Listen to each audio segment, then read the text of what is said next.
तो मार्क्स नहीं आ रहे हैं तो हर चीज जो है ना उसके कोई रूट कॉज होते हैं। अगर मार्क्स नहीं आ रहे हैं तो ये बहुत सिंपल स्टेटमेंट है, it's a very complicated statement. आपको अपने टेस्ट को देखना पड़ेगा कि आपके एग्जैक्टली किन टॉपिक्स में मार्क्स कटे हैं, किन वजहों से मार्क्स कटे हैं। वो वजहें आपसे संबंधित है, किसी और से संबंधित है।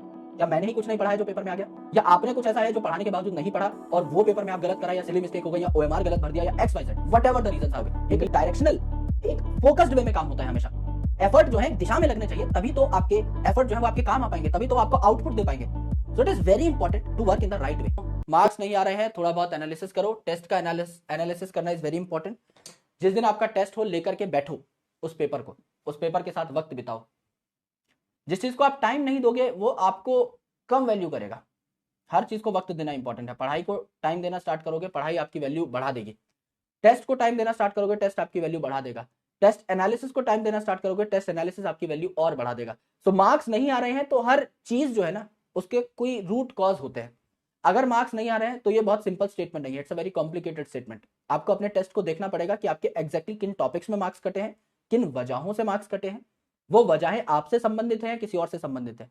क्या मैंने ही कुछ नहीं पढ़ा है जो पेपर में आ गया, या आपने कुछ ऐसा है जो पढ़ाने के बावजूद नहीं पढ़ा और वो पेपर में आप गलत करा, या सिली मिस्टेक हो गई, या ओएमआर गलत भर दिया, या X Y Z, whatever the reasons are, you need to understand the root cause, तब जाके आप सॉल्व कर पाओगे। तो पेपर जब हो जाए 1 घंटा पेपर के साथ बिताया करो। ये है टेस्ट एनालिसिस, वही आपको बहुत बढ़िया इंसान और एक बहुत अच्छा स्कॉलर बनाएगा if you do the right test analysis. Test analysis नहीं करोगे कुछ नहीं बढ़ने वाला मेरे भाई। आज 560 आए हैं, ज्यादा मेहनत कर लोगे 570 580 आ जाएंगे, won't be able to cross 600 marks if you do not do the right analysis. आपको पता ही नहीं लगेगा कि आपकी कमियां क्या हैं, तो आप सुधारोगे क्या। पहले ये तो पता हो कि काम किस जगह करना है, किस एरिना में काम करना है, राइट। आपको पता ही नहीं लगेगा कि आपकी कमजोरी क्या है, तो आप काम कैसे कर पाओगे। एक डायरेक्शनल, एक फोकस्ड वे में काम होता है हमेशा। एफर्ट जो है दिशा में लगने चाहिए, तभी तो आपके एफर्ट जो है वो आपके काम आ पाएंगे, तभी तो आपको आउटपुट दे पाएंगे। So it is very important to work in the right way.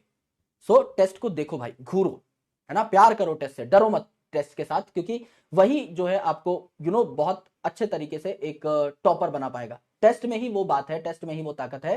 Practice और टेस्ट को हम लोग बहुत नेग्लेक्ट करते हैं, हम लोग क्लासेस को बहुत ओवर एम्फसाइज करते हैं, लेकिन सच बताऊं तो टेस्ट और रिवीजन जैसा या प्रैक्टिस जैसा कुछ और है नहीं दुनिया में। एक बार अगर आपने क्लास देख ली, उसके बाद मेन काम आपके ये 3 होने चाहिए: बार बार रिवीजन, खूब सारी प्रैक्टिस और बहुत सारे टेस्ट।